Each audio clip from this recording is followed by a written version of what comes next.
মাহিনের স্কুলে আজকাল কেউ সেভাবে তার সাথে মেশে না। তার বোন পলি স্কুলে যাওয়া ছেড়ে দিয়েছে, কারণ গত মাসে তার বাবাকে পুলিশ ধরে নিয়ে গেছে। কি করেছিল মাহিন ও পলির বাবা?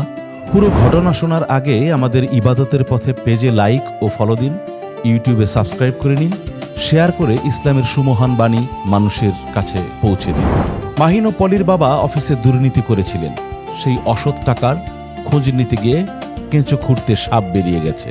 তদন্তকারী দল খুঁজে পেয়েছে আরও অনেক অসৎ পথের শাখা প্রশাখা। যারা অসৎ পথে উপার্জন করে তাদের এক পথ থেকে আরেক পথ গজিয়ে যায়। অপরাধ বেড়ে গেলে তাকে একদিন ধরা পড়তেই হয়। মাহিন ও পলির বাবা এতদিনে ধরা খেলেন। তিনি জেলের ঘানি টানছেন, কিন্তু তার সন্তানেরা স্কুল কলেজে যেতে লজ্জা পাচ্ছে। তার স্ত্রী ঘর থেকে বের হচ্ছেন না। একজন অসৎ লোক নিজের পরিবারকে উন্নত জীবন উপহার দেবার নামে মূলত সর্বশান্ত করে ছাড়েন। মাহিনের বাবা শেষ পর্যন্ত ছাড়া পান। ছাড়া পেয়ে তিনি শুক্রবার মসজিদে যান। ইমাম সাহেবের বয়ান তার ভেতরে অনুতাপের ঝড় তুলে দেয়। ইমাম সাহেব বলেন, যারা হারাম পন্থায় উপার্জন করে মহান আল্লাহ তাদের দোয়া কবুল করেন না। এছাড়াও অবৈধ উপার্জন আপনাকে শেষ পর্যন্ত ক্ষতিগ্রস্ত করবেই। যেমন সুদ ও জুয়ার ক্ষেত্রে দেখা যায়, অজস্র পুঁজির মালিক কোটিপতি দেখতে দেখতে দেউলিয়া ও ফকির পরিণত হয়। এভাবে হারাম উপার্জন মানুষের রিজিক কমিয়ে দেয়। অনেকে মনে করে হারাম পথে উপার্জন করে সেখান থেকে কিছু সদগা করে দিলেই হয়তো শাস্তি কিছুটা হালকা হবে, অথবা আল্লাহ ক্ষমা করে দেবেন। কিন্তু ব্যাপারটা এরকম নয়। রাসূলুল্লাহ সাল্লাল্লাহু আলাইহি ওয়াসাল্লাম বলেছেন, আল্লাহ তাআলা পবিত্রতা ছাড়া কোনো সালাত কবুল করেন না এবং অবৈধভাবে অর্জিত সম্পদের সদকা গ্রহণ করেন না। মাহিনের বাবা ঘরে ফিরে আসেন, ছেলেমেয়েরা বাইরে। টেলিভিশন একটা টক শো হচ্ছে।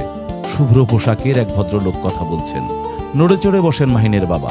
আলোচনায় বলা হচ্ছে, চারদিকে চলছে আজ কালো টাকা ও অবৈধ সম্পদের পাহাড় গড়ে তোলার প্রতিযোগিতা। চুরি, ডাকাতি, ছিনতাই, রাহাজানি, আত্মসাৎ, চোরাচালান, সুদি লেনদেন, ঘুষ ও উৎকোচ গ্রহণ, ব্যবসায় অসৎ উপায় অবলম্বন, মদ জুয়া সহ অবৈধ উপকরণের মাধ্যমে অর্থ উপার্জনের দ্বারা রাতারাতি ধনী বনে যাওয়া দৃষ্টান্ত আমাদের সমাজে ভুরি ভুরি রয়েছে। কেউ কেউ আবার অবৈধভাবে উপার্জিত এসব অর্থ দিয়ে সমাজে বক ধার্মিক ও মানবদরদী সাজার চেষ্টা করছেন। তাই অবৈধ ও অনৈতিক উপায় অবলম্বন করে নিজের পকেট ভারী করার মানবতা বিধ্বংসী পদ্ধতি কখনো দীর্ঘমেয়াদী সুখ দিতে পারে না। প্রত্যেক ইমানদার ব্যক্তির প্রধান দায়িত্ব ও কর্তব্য হচ্ছে হালাল ও বৈধ পন্থায় আয় উপার্জন করা।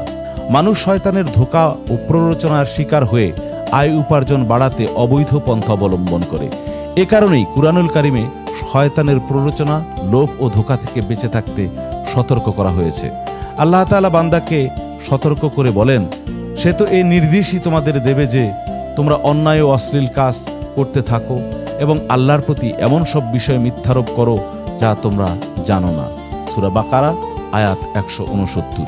বৈধ উপার্জনে আহার করায় মানুষের সৎ ইবাদত বন্দেগী মহান আল্লাহর দরবারে কবুল হয়ে যায়, আর তা শয়তানের জন্য অনেক বড় পরাজয়। এ কারণেই শয়তান মানুষকে পথভ্রষ্ট করতে প্রকাশ্যে বিরোধিতা করে, অন্তরে কুপ্ররোচনা দেয়, অশ্লীল ও মন্দ কাজের দিকে ধাবিত করে, আর এসবই হালাল রিজিক লাভের পরিপন্থী। জীবনভর নামাজ, রোজা, হজ, যাকাত তথা যাবতীয় ইবাদত বন্দেগীতে লিপ্ত থেকে হালাল আয় উপার্জন না করলে তার কোনো ইবাদতই কবুল হবে না। কোরআনের বিধান অনুযায়ী ইসলামী অনুশাসন মেনে চলে আল্লাহর নির্দেশিত পন্থায় হালাল জীবিকা উপার্জনে আত্মনিয়োগ করাও অনেক বড় ইবাদত। কেননা এ কাজেই বান্দার সব ইবাদত বন্দেগী আল্লাহর দরবারে কবুল হয়ে যায়। সঠিক উপায়ে অর্জিত অর্থ দ্বারা জীবন ধারণের ফলে একদিকে যেমন হালাল খাদ্য ও পানীয় গ্রহণ করা হয়, আবার বৈধ জীবনাচারের মাধ্যমে দুনিয়ার জীবনে মানুষের ব্যক্তিগত, পারিবারিক, সামাজিক ও রাষ্ট্রীয় পর্যায়েও সুখ শান্তি সুনিশ্চিত হয়। মাহিনের বাবার চোখে জল। মনে পড়ে কত অন্যায়ের জন্য, কত অসৎ লোককে খুশি রাখার জন্য কতভাবে তিনি অর্থ খরচ করেছেন। নিশ্চয়ই সেসব টাকা মানুষের অকল্যাণেই ব্যয় হয়েছে। তিনি তার গচ্ছিত সব টাকা সরকারি তহবিলে দিয়ে দেন। শুরু করেন নতুন করে সততার যুদ্ধ। আমাদের মধ্যেও এই বোধের জন্ম হওয়া ভীষণ জরুরি। মহান আল্লাহ তাআলা আমাদের সৎ উপার্জনে জীবন কাটানোর জন্য তৌফিক দান করুন। আমিন।